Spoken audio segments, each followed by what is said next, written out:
My name is John Roberts, and I love J. Ross TV. What's up, y'all? It's your boy J. Ross, hanging out with my dude John, man, bass player extraordinaire. In the Lou tonight, hitting with the what does hat say, y'all? Jason Lyrics Band, baby. They just got through doing the stage play at the Fox Theater, man. But John is way more than just that. You know, he has a lot of experience, and I want him to talk to y'all, especially like you up and coming cats, man. He can give you some insight on what's popping off, how to follow protocols, and being professional, that type of noise. So, Big J, talk about it, baby boy. Man, I don't know. Yeah. I'm just blessed to be here right now. Yeah, it's a good thing, though. It's a good thing. But like, all right, when you was coming up, how long you been hitting on bass? I started playing bass when I was about 15, I guess. Yeah. Yeah. You start off in the basement like everybody else, or just in the bedroom? I was in a band, but I was playing drums at the time. So. All right. And this, I heard Slide for the first time, Slave. Yeah. I was like, I want to play bass. Straight up? Mm-hmm. It was that simple in your mind to switch over? And lugging all that equipment, too. Like, I don't want to do that no more. Hey, now, was it hard for you to go from drums to bass as far as learning the techniques, fingering and all that, or do you have people to help you out? No, I was self-taught. I played left-handed upside down. So for me, the bass was like a percussion instrument. Right. You know, I just thought of it, naturally coming from the drums to the bass. I just approached it that way. And it's kind of worked for me. Yeah, do you find it hard or people look at you a little differently being a left-handed bassist? Yeah, well, yeah. I've had, I wanted to get taught to play. Right. And I had teachers to tell me, like, you got to hold the instrument correctly. And I was like, okay. Yeah. I just teach myself. So did that type of pressure cause you to want to flip it over and restring it the other way, or you just like to forget it? I was already playing.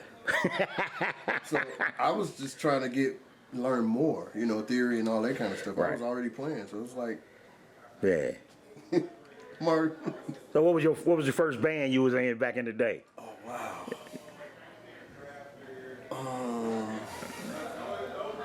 You've been in 1,000 bands, huh? You talking about like the very, very? Yeah. When you was a little boy, when you was 15, and you were like, man, I start a band, y'all. Man. It was like a neighborhood band. That's what I mean, yeah. Yeah, like, so I was playing drums, and these guys, they was much older than me. Right.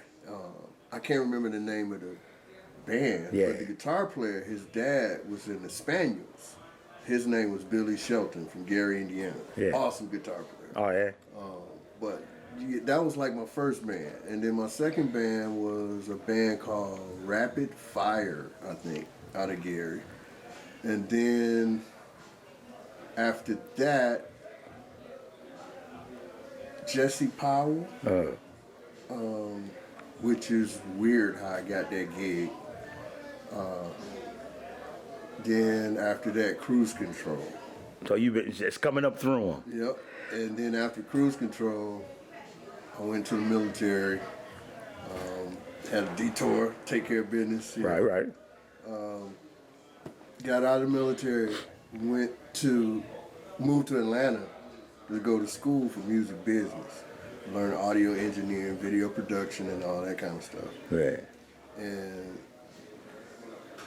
between those times, I've just been playing with a lot of different people. Yeah. Well, back in the day, even in those 4 different iterations that you named of the band, like as far as your growth, did you find like your growth came more with playing with other people that's better than you to get better, or books or videos or YouTube? I mean, to me, playing is a gift from God. So when you're around other people like that, it just enhances it. Yeah. Anytime that I play, I just feel like, it ain't me, it's him. Yeah. One, but when I'm playing with other people, it's just like having a conversation or eating food that's good. You fellowshipping, and everything is good. It feels good. Yes, sir. So like after that, man, you like sacrificing, man. You playing bass, you're going to school, you're doing this, doing that. Like your friends, they want to go play football, baseball, whatever, chase the girls. Did you find yourself practicing more, like having a discipline? Well, to be honest, when I was about 15, no, yeah, 16. The group Cruise Control, we had a record deal in place with MCA. So by this time, we was already doing gigs. I was making money doing gigs, playing trombone and singing, around town and all that kind of stuff. Yeah. So we created, like, the work ethic we had, like, we loved to rehearse. That was the one thing. We couldn't wait to rehearse. Yeah. Because it was like, you stayed up. You was excited about rehearsal, but I guess, I don't know, man. I know I'm kind of all over the place. No, that's where I want you at. But when it's like that, it's good. When it starts feeling like a job, that's when. Oh, break that down a little bit, like define the two. Okay, so when I first started playing, there was a level of excitement about playing and a love for it. And I didn't even think about the business side and the money side of it because my love outweighed that. Right. But then when I started moving into it as a profession and doing it as a job, it's, sometimes it felt like a job. I lost that. Although it's what I love to do, if that makes any sense. Yeah, if you play, it makes sense, But like, did you still have to sacrifice though, or you just, was it music 24/7? It was always that. Always? Yeah. I mean, since I was like this. Yeah. Always music. Yeah. What about your support system, like wherever you grew up at when you first started? Was cats hanging around that you knew that would help you out, show you different techniques, and help you with your theory, or everything was learned from trial and error? Pretty much, it was by ear. Like, the bands that I was in, I played different instruments, so there was like, it was almost like you didn't really have to know how to play an instrument. You just have to know how to play that part in the song. Right, yeah. So if you had to go on the trumpet, that's what you did. That's what, that was it. It was true, a lot of that, baptized by fire kind of stuff. Yeah. So, like, what's the difference in your feelings? Like, you play, you in town today, you on tour with Jason's Lyric, this musical stage play, as opposed to when you touring with a band and y'all just popping it off. What kind of disciplines you have to have in with Jason Lyrics? Okay, so with theater, everything is timing. Like what? We don't know, bro. You got to tell us. We don't know. So like if somebody delivering a line and it's within an 8-bar or 12-bar or 16-bar phrase, you either cut it short or speed it up, or you know what I'm saying? Yeah. So everything is based on timing. Yeah. No, sometimes they improv, and then when they get off script, then it's like, okay, well, you just kind of flow with them. Wait a minute, man. Break that down, because we don't know, man. I find that intriguing, man. So everything is scripted, from the lyrics to the music, but when they break it off and go a different direction, you just got to be prepared. You got to be prepared. You never know what's going to happen. Straight up? Never. Man. Hold on. I remember. Go ahead. When we did New Jack City last year. Right, I remember that. Year before last.